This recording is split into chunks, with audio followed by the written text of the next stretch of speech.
For Beatrice, life couldn't be better. With her newborn son in hand, young daughter close by, her family, she says, is sitting in what she sees as a miracle. Last January, their house, which once stood on this foundation, was destroyed in the earthquake. But a few months later, Beatrice got some amazing news. I was really happy, says Beatrice. It was a couple of months ago that I found out that we were going to get a new house, and I was pregnant, so I was so happy that I was going to have a baby in a new house because I wouldn't have been able to take all the heat in that tent. For Mimrose Louise, receiving a new house brings much joy to her and her family as well. We didn't expect this from CRWRC, says Mimrose, and we always pray for them. They are doing a lot of good things in the community. We didn't expect that. On January 12, 2010, the town of Léogâne was the epicenter for the 7.0 earthquake that rocked this small Caribbean nation of Haiti. Reports say that 90% of the homes in this region were totally destroyed. And that's what brings Crossroads and their partnership with the Christian Reformed World Relief here in the hopes of rebuilding some of those homes. Well, one of the great things you see in Haiti is more organizations trying to work together so that we don't duplicate efforts. David Shelley, director of Crossroads Missions. CRWRC has got Haitian leadership here who are working with community, identifying who the neediest families are, and then rebuilding transitional homes right on the same foundation.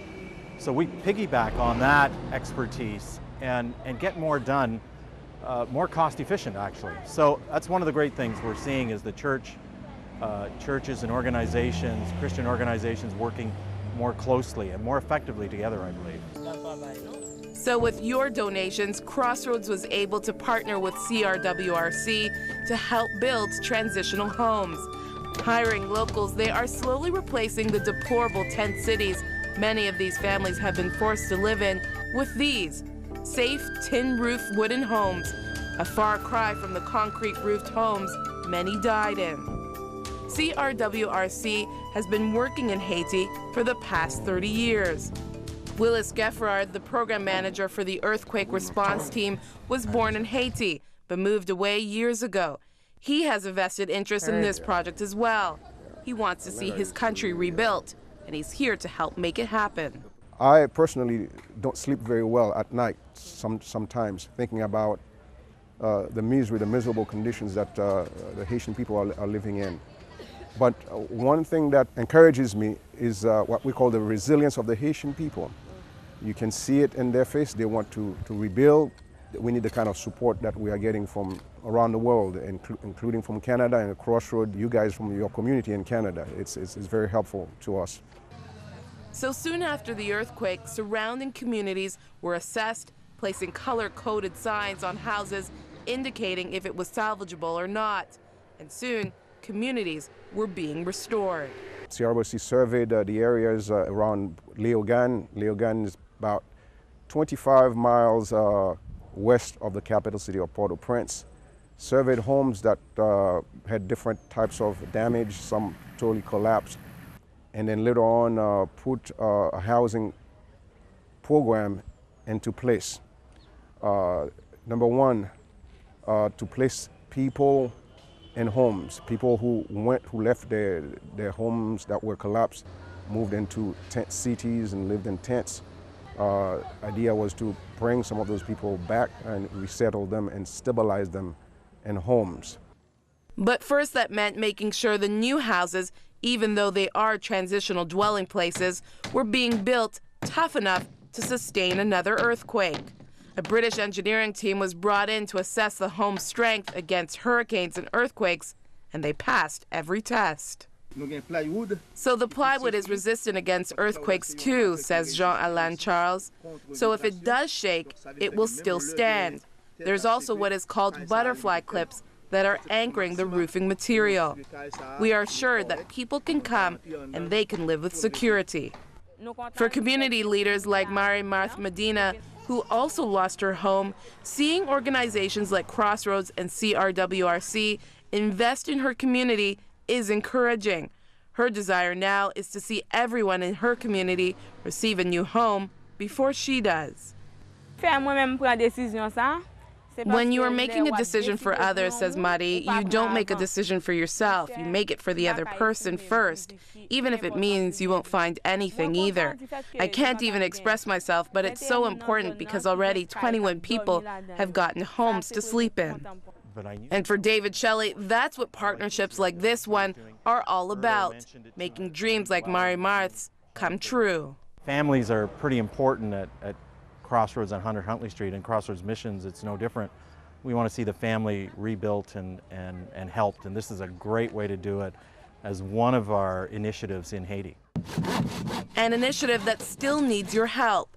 The goal is to hammer in at least 2,000 homes, moving as many children and their families out of the tent cities they are currently living in, and giving them a roof over their head and one less thing to worry about.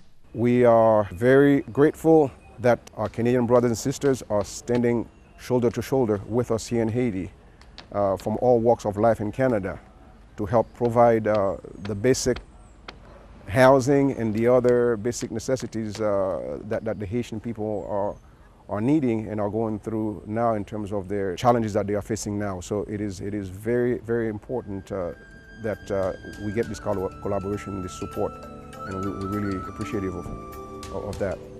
Rebuilding Haiti, one house and one home at a time.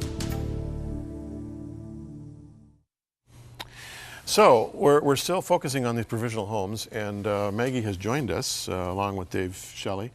Maggie, CRWRC stands for? Christian Reformed World Relief Committee.